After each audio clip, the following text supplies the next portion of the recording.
Welcome to all book lovers out there. I'm Karina Pereira and this is A Story of Sorts, the podcast mostly about bookish stuff. On today's episode, I am going to talk about the books that I've read in March and those that I want to read or continue reading in May.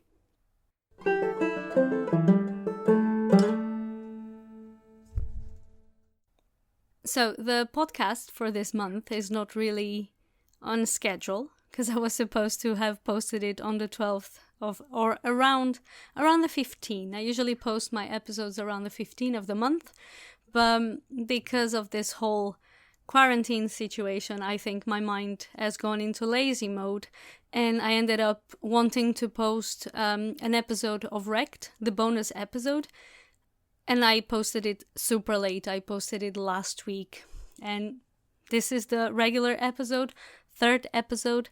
On Wrecked episode, the last one, the second one, I posted about Harry Potter and the Cursed Child, so you can still listen to it to see what I have to say about it.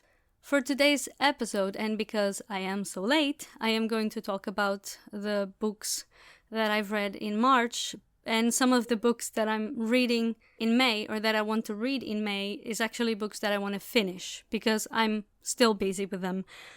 March took 3 years to go by, and April went by in 2 days. Very, very strange. Last month I had, for the first time, my book club online. I have attended since January Bored to Death book club. We usually meet up at Capsa Maria in Drachtsplein, next to Drachtsplein in Rotterdam, but because of the coronavirus, obviously that didn't happen this month. So this month we just decided to give it a try and see if it worked online. And I gotta say that it was very nice. It worked really well. It lasted longer than usual because usually we discuss things for an hour and we started around 8 and we finished very close to 10. Everybody was just talking in their turn. Everybody got to say something about the book and it was really interesting. We discussed Housekeeping by Marilynne Robinson. To be fair, I did not finish the book because of the coronavirus as well. A lot of English books don't get to indie bookstores right now, or they get very late. The copy that I asked was late, which means that I had less, I think maybe about a week to read the book, and the writing wasn't easy to read. For example, we read Kindred by Octavia E. Butler, and I thought that was really easy to read, and I read it very fast. This one had a very dreamy-like writing to it, a lot of description of things without a lot of emotion. I have come to the conclusion in the last weeks that I like books that show me things rather than books that tell me things. And I know this may be a bit confusing or may sound a bit confusing, but basically when the narrator goes into a sort of description of thoughts and they are too deep, instead of going straight to what is happening, it just bores me a bit and it becomes a bit difficult for me to read.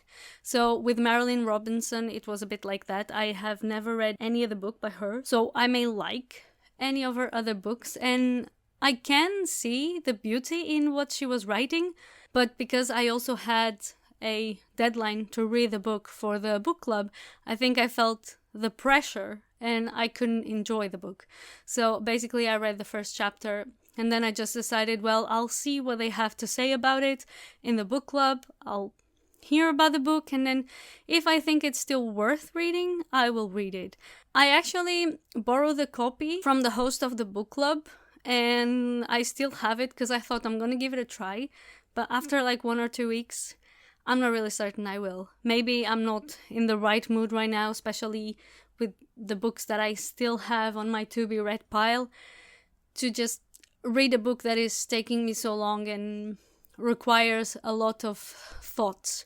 I think the book might be very good, but it reminded me a bit of How We Always Lived in the Castle. Not the writing, of course, but the story. It's a family story, it's about sisters, but the writing just doesn't work for me. In May, we are going to meet again online because I don't think any event is going through until the end of the month at least, probably through the whole summer. So we are going to try online again, and I'm quite excited about it. It's just very nice to sit on your couch and just talk to people. You don't have to go out, and it's very cozy and very interesting to see what other people have to say about the book that, well, most everyone read.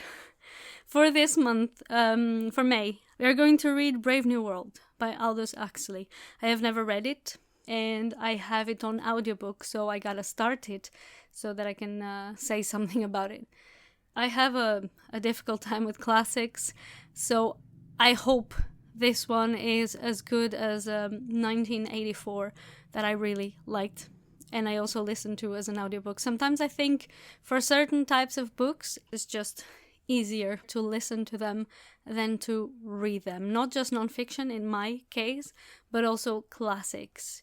There's a part in 1984 that, to be honest, I don't think I would have read it. I think I would have in Portuguese we call it reading it diagonally, which is you kind of read pretty fast and you're skipping a bit what is not as interesting, because there's a chapter on laws, how things changed, and I don't really think it's important to understand the rest of the story, but it is a good addition to the story. Like if I had to read it, I wouldn't have a lot of patience, but listening to it while you're doing chores, you just go through it more easily. So I'm gonna try Brave New World as audiobook. When it comes to books that I have read in March, I actually finished 2 graphic novels that were sitting on my shelf for months since last year, and they were both borrowed from friends. One of them is Lumberjanes, Volume 2 and 3, and the other one is Blossoms in the Herfst. I read Lumberjanes Volume 1, I got it from the library, and I really, really enjoyed it. And then a friend of mine lent the other 2 volumes to me because the library didn't have the rest of the series available. To be honest, I don't know why it took me so long to read them, because they're graphic novels, so they're not a whole 700-page book. They're easy to read and quicker to read than just a regular novel. So I had promised myself that I wanted to finish it in March.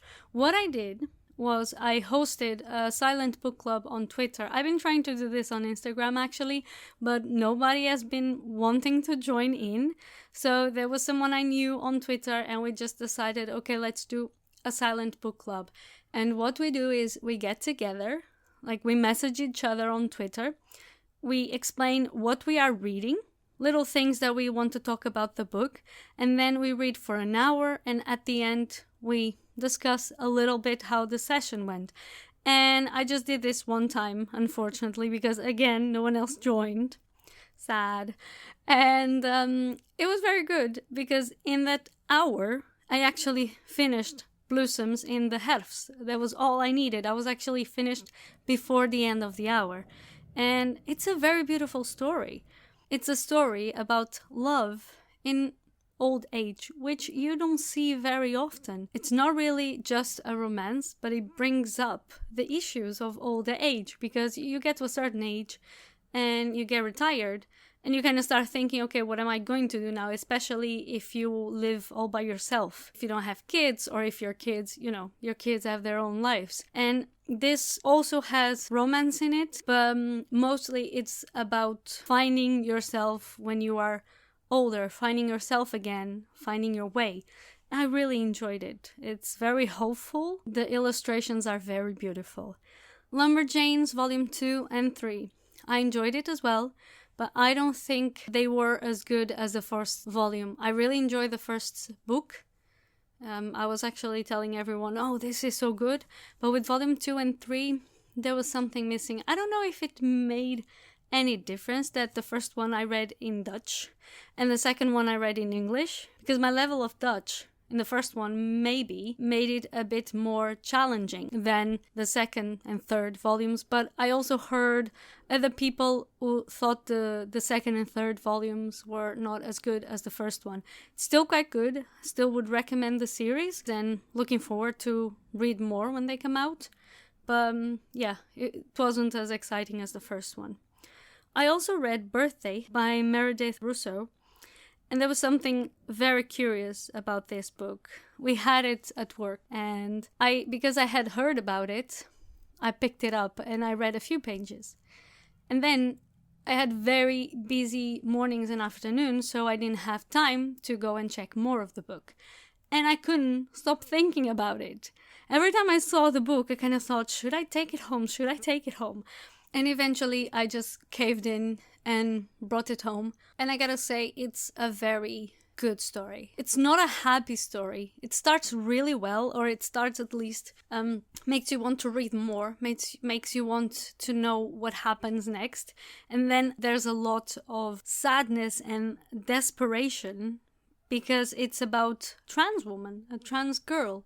The story is actually about her transition. It's really not going to be an easy story since the world doesn't make this easy for trans people. It's really well written, it's a young adult story, and it's bittersweet. So I would really recommend it. I'm really looking forward to read Russo's other book, If I Was Your Girl. I actually had gotten the book for my Kindle and I forgot all about it. Then the other day I was checking which books I had on my Kindle, and I realized, oh, I actually had a book by Meredith Russo already that I completely forgot why I had gotten it or who had recommended it to me. And I'm really looking forward to reading that one next. I've also read The Fate of Fausto by Oliver Jeffers, and it's a beautiful graphic novel. The drawings, the illustrations are so wonderful, and it's a very short story, very easy to read. It's it's for children but also for adults. It's the kind of book that is kind of ageless, and it talks about Fausto, who thinks he owns the world. He's a very entitled man. Is, well, we would say now, I don't want to start a war, but we would call it a boomer. Call him a boomer. Like a Karen of our times. Maybe we can start naming, instead of naming them Karen, we can start naming, like the I want to talk to your manager people, also Faustos. But like, he thinks he owns the world. He thinks he owns a flower. He thinks he owns a sheep. He thinks he owns a mountain. He thinks he owns the sea. He basically asks all these creatures to bend to his will. And, well, the ending is really good. So if you haven't read it, it's very easy, very quick to read. Very beautiful hardback book. So maybe you should give it a try. So these were the books that I read, either in ebook or in print. Audiobooks. I've read Reasons to Stay Alive by Matt Haig. This is amazing. For people who suffer from depression and people who want to know what it is like to suffer from depression, so everyone should want to read this. The way that he describes depression is just so raw. I've never had depression. I imagine how debilitating it must be, but I had never heard it described in such a way. It's easy to understand what people are going through, and yet you have no idea what people are going through. He is so clear about the things that he felt, about how it felt, not just mentally, but also physically, and how anxiety felt, that I honestly think that it's a book that everybody should read. It's very important, very well written, hopeful as well. He actually gives you reasons to stay alive, and he is the proof of why you should stay alive. I've also finished Black Girl Unlimited by Echo Brown, which is a story about a wizard girl. And I must say that I was expecting quite a lot more from it. For some reason, I thought that magic would have a bigger impact on it since it was under the fantasy genre. But the story didn't give me enough, I think. It's interesting. It also talks about depression with a lot of metaphors. It has a good story. It has LGBTQ characters. Maybe I went in with my expectations too high and it's a simpler story than I hoped for. Still worth listening to it or reading it. Maybe I would have liked to read this more than listen to it, because I prefer listening to non-fiction and reading fiction. But it was still worth it. I also listened to it. I finished it in April, but it was like the 1st of April, so I'm going to put it in my March books. Was Save Yourself by Cameron Esposito. And here's the funny thing. I saw this book because it was included in Libre FM's ALC's program. We get like 6 books, 8 every month that we can listen to. And in the middle of the books that I got for last month, I saw Cameron Esposito. And I saw her face, and I realized it was a memoir. And I was like, wow, I really like this comedian. So I'm going to listen to it right now. And I listened to it immediately, all happy. And then I started listening, and I kind of thought, I thought she was British. But maybe I made a mistake. Maybe she wasn't British. And then eventually, almost at the end of the book, I decided to go Google Cameron Esposito, and I realized that I was confusing her with Susie Ruffle, who is indeed a British comedian. But they're both queer. They're both tall and thin, which Cameron Esposito describes herself like that. So I just assumed they're both funny. I just assumed they were the same person, and then I realized they weren't, so I just found another comedian to watch, which is Cameron, because I really enjoyed listening to her memoir and to all the things that she tells. She grew up in a very Catholic family. I grew up Catholic as well. I was never, my family was never super religious, but I really enjoy discovering stories of people who also grew up with some kind of religion. So this was very interesting to know everything about her life and to then find out that she was not who I thought she was. And I enjoy reading memoirs from people that I don't know. I might have picked it up even if I didn't think she was Susie Ruffle. Even with this mistake, it was very worth my time. Now, the books I want to finish and read in May. And I'm saying this because there's a lot of books that I've started this month that I am not going to finish this month, obviously. I thought I was going to do more writing and reading than before since I'm home so often, but that is not the case. And let's be serious here. It's probably not going to be the case until we get back to, some kind of normal, because the more productive I stay, the more productive I get, which I'm sure a lot of people can relate. So, books I want to finish in May. Niemand's Jungen, which I've been reading since March, and I have not yet finished. I'm not even halfway through. Not because I don't like the story. The story is very nice, it's very well written, but it also requires a little extra effort for me. It's a Dutch book by Catherine Marsh. Well, it's an English book, but it has been translated into Dutch. I'm reading the translation, and it's a bit above my level of Dutch. Or actually, I can read it, it just takes more attention from me. It's not really that the level is above my Dutch level, it's just so that it doesn't read as fast or as easily as other children's books that I've been reading. So it takes more concentration. And concentration is not a thing I have to spare right now. So it's been taking me longer, but I do want to finish this book because, like I said, I think so far it's a very pretty book. I like the way it is written, so it's gonna take me a little extra effort and a little extra time. So hopefully I can finish this one in May. I also bought My Dark Vanessa by Kate Elizabeth Russell. I caved in as well. Everybody has been talking a lot about this book. Loads of people on my Instagram timeline are reading it. They say it's a difficult story, but it reads super fast. We had one copy at work, and last week I finally decided I'm going to buy it. I'm going to give the book a try because people say it's really well written. There was some controversy about the book. The author had to basically come out and say, something of this story happened to me, because understandably they were being accused of taking advantage of a story. A lot of people were saying there are actual real stories like this one that are not being given the spotlight. There are other similar stories by women of color, and again, a white woman comes to tell a story that it's not even her own story or based on her own story, and she gets all this attention from the media. And then the author had to come out and say, actually, I didn't want to say it, but this did happen to me. So I just, it piqued my curiosity, and now I want to read it. And then I'll let you know what I think about it.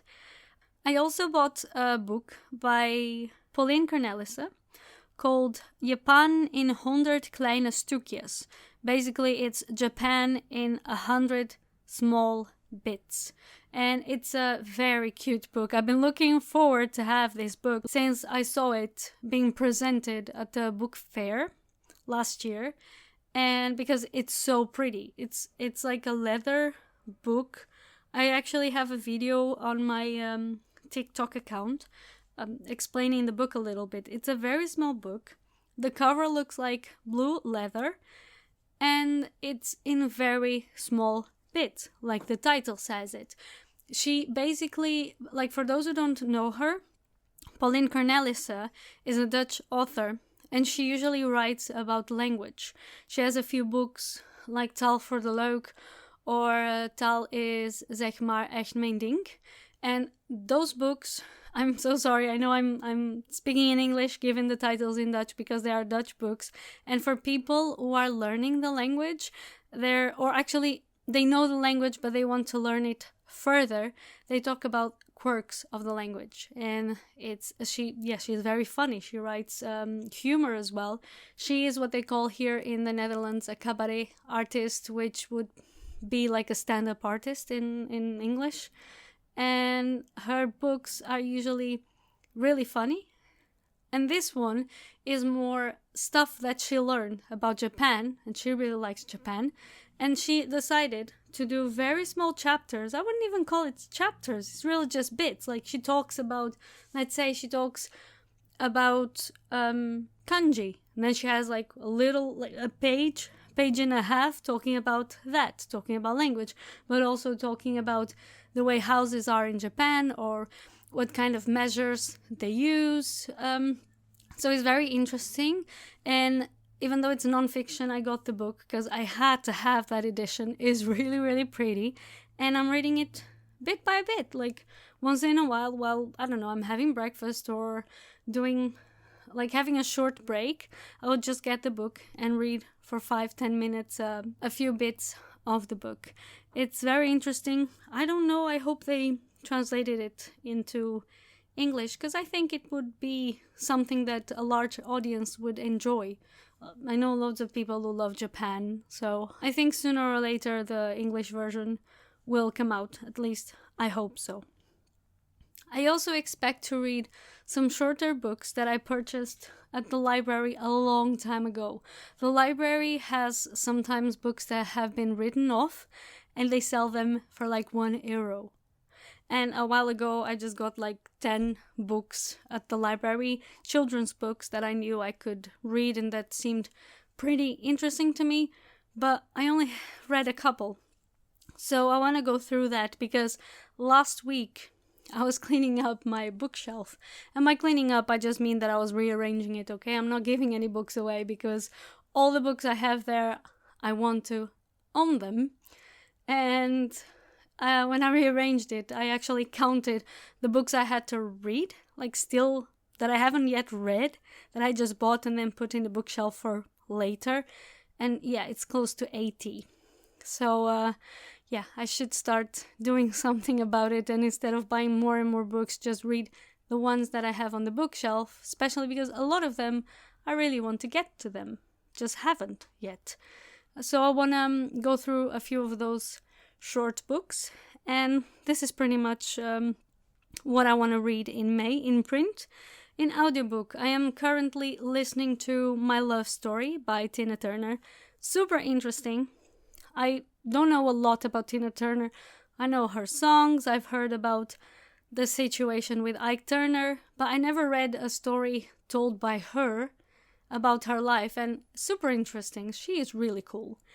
I also want to read All Boys Aren't Blue by George M. Johnson, and this is another audiobook that I got from Libro.fm's ALC's program.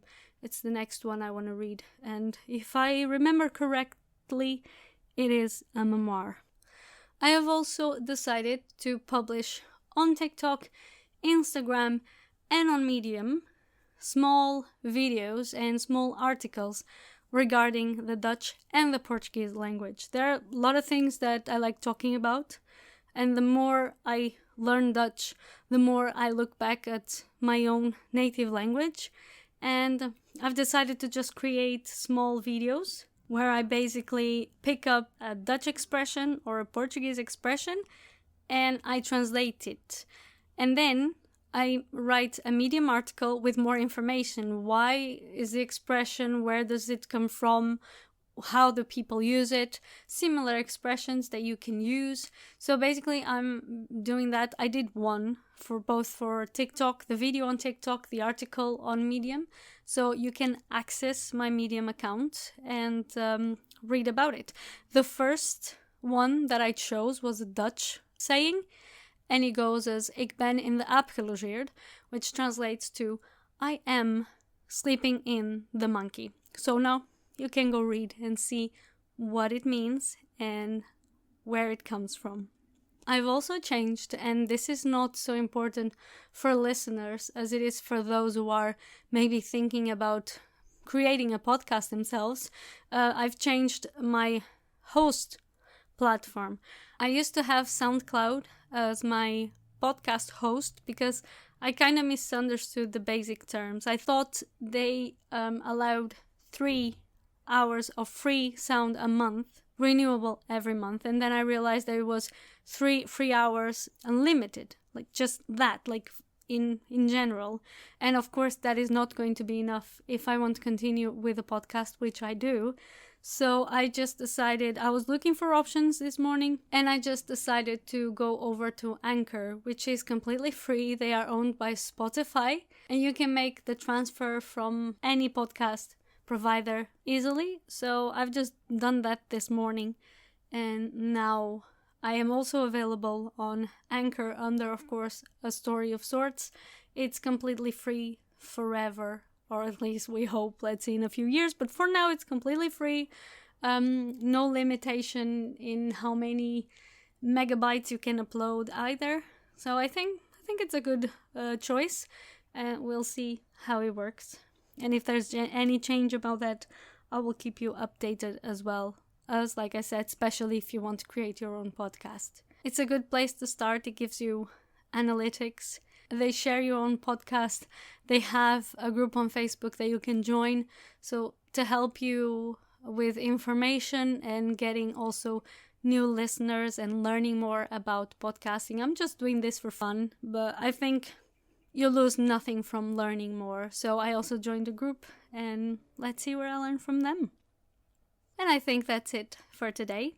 Don't forget, if you like the podcast, you can subscribe, you can leave a review, you can always come on Instagram and comment on it. I usually make a post when the episode is out, and I really like listening to feedback to see what you would like me to talk about in the future.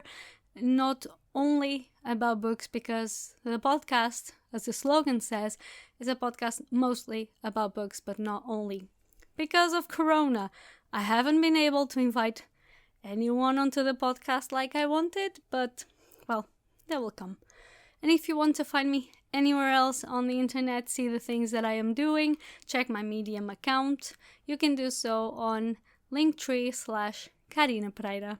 And I'll see you next month. Bye bye.